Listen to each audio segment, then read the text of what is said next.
From 2 Chronicles, the 34th chapter, if you care to turn with me there.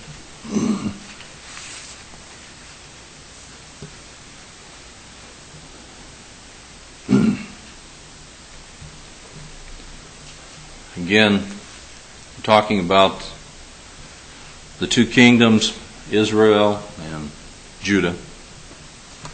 Israel here, the context here is Israel has been in exile for some 100 years or more. And Israel never had a good king, period. All of the kings of Israel has been disobedient. And Judah has had a few good kings, but most of their kings have been evil and disobedient as well. But in 2 Chronicles chapter 34, verses 1 through 3, is very interesting. The king will arise that had been prophesied of and mentioned by name by an unnamed prophet. It was a cautionary tale, this prophet. He went to the altar in Bethel. He was told to go one way, go another way, not to eat, not to stay, not to stay anywhere, not to eat with anyone. But he was tricked, lied to by an older prophet, and he stayed at that prophet's house. And because of that, he was slain by a lion as he went home. And the lion and the donkey stayed beside the body. The old prophet found the body of this young prophet. And he took him and he buried him. But he was punished for his disobedience to God. God gave him very distinct directions about what he was supposed to do, and he did not follow it. But when he was at Bethel, to the king there, he prophesied of several things that was going to happen. And he said the king that was going to do all those things, which was to dig up the bones of all the priests that were offering to other gods and things of that nature, his name was Josiah. And so in 2 Chronicles chapter 34, verses 1 through 3, reads as this. Josiah was 8 years old when he began to reign, and he reigned in Jerusalem 31 years.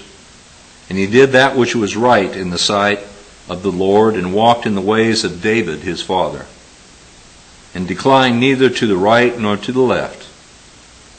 For in the 18th year of his reign, while he was yet young, he began to seek after the God of David his father, and in the 12th year he began to purge Judah and Jerusalem from the high places and the groves and the carved images and the molten images. This speaks of the reign of Josiah. This talks about a young man when he was 8 years old, he was set upon the throne because his father, Manasseh, was evil. And the king before him, Amon, was even worse. He was so evil that his servants rose up against him, and his own servants rose up against him and murdered him. They couldn't stand him. And that's pretty bad when your own servants can't take you. But they were evil kings, evil individuals. And they worshipped other gods other than the God of heaven. So here's a young boy, 8 years old, who is set upon the throne of Judah. You wouldn't have thought he had a chance of being a decent king. But the record says he was a good king. He was one of the few good kings in Judah.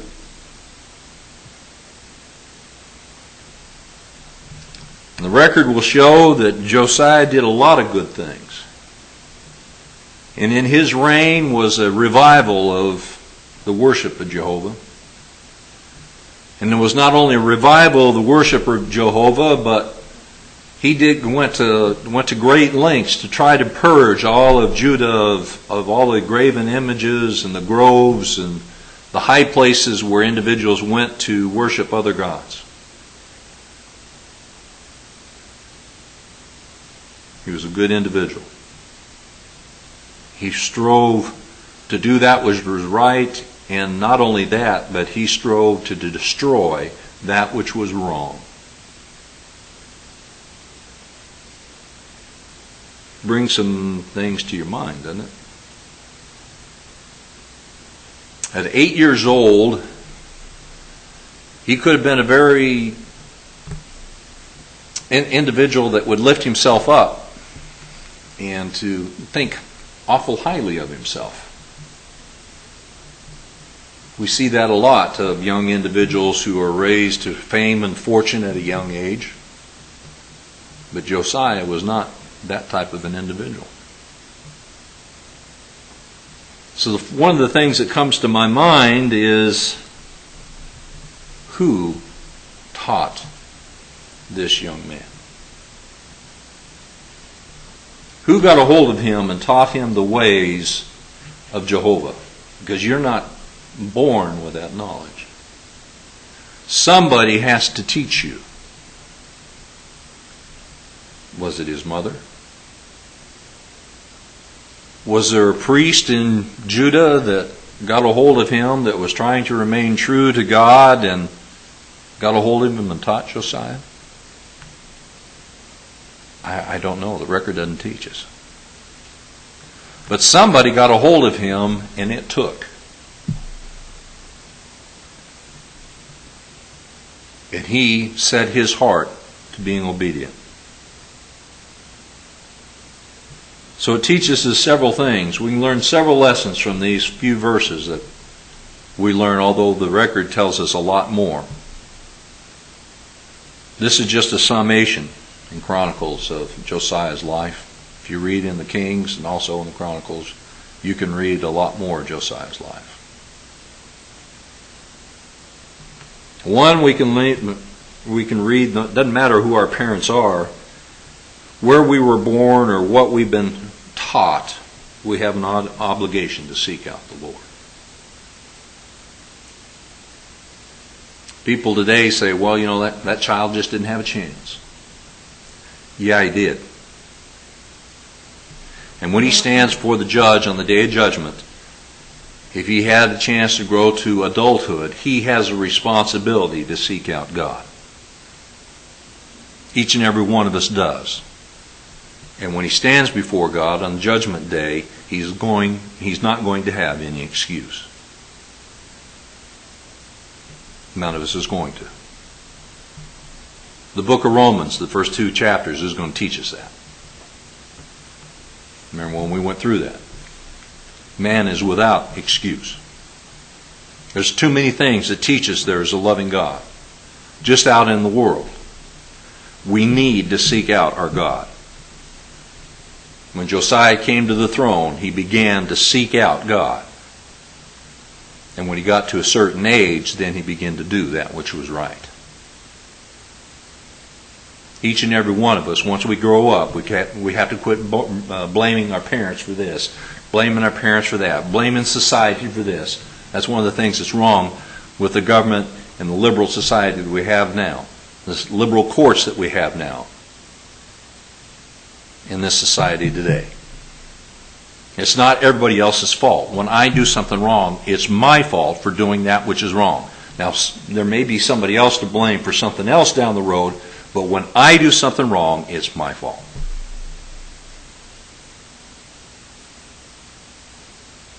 And our liberal society has forgotten that.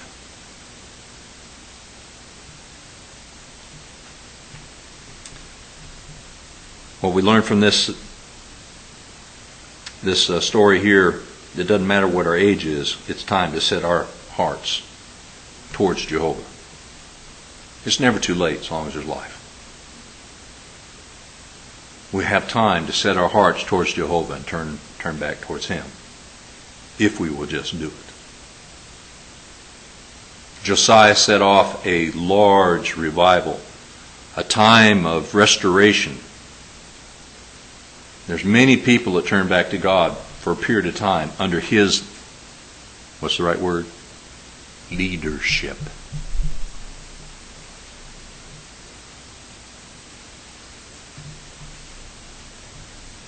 As I mentioned before, who taught this young man?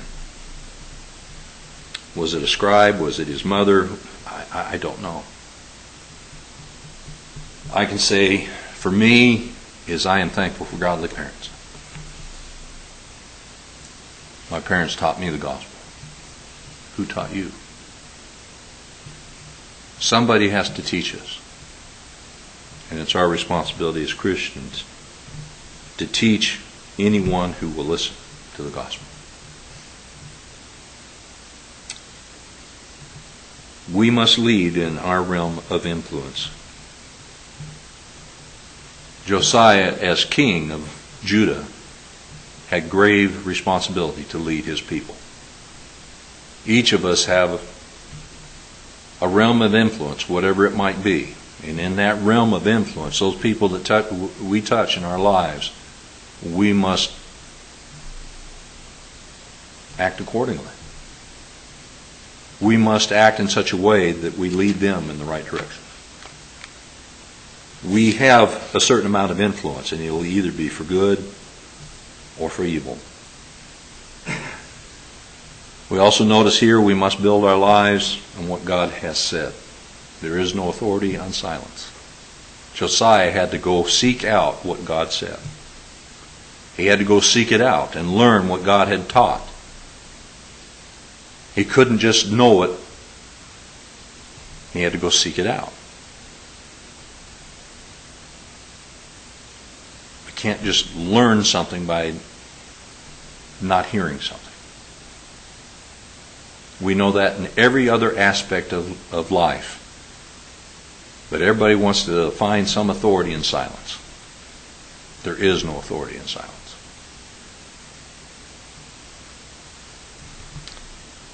Lastly, it's time to tear down all things that keep us from following God. Anything that gets in our way, even those things which are not prohibited. It's always time to tear down everything that's prohibited. But even those things that are not prohibited, if it gets in our way of our service to God, we have to tear them down. But all things which are prohibited have to be torn down, because they get between us and God. If they get in the way, they have to go. That was Judah's problem all along. From the very beginning, when they entered the land of Canaan, they didn't follow God's law. They didn't follow what God commanded them to do and take the land completely. And they left those things in place that God told them to destroy, and became their stumbling block. We can't leave stumbling blocks in front of us and think that we're going to be so strong that it won't bother us. It will end up destroying us. Those things have to be torn down. Those are the lessons that we can learn. Those and many more from some of the stories of the Old Testament. If you're here tonight, this afternoon, whatever time of day it is now, and we can be of service to you in any way, please let your need be made known as we stand and sing the song which has been selected. Have you been to Jesus for the cleansing power? Are you washed in the blood of the Lamb? Are you fully in His grace?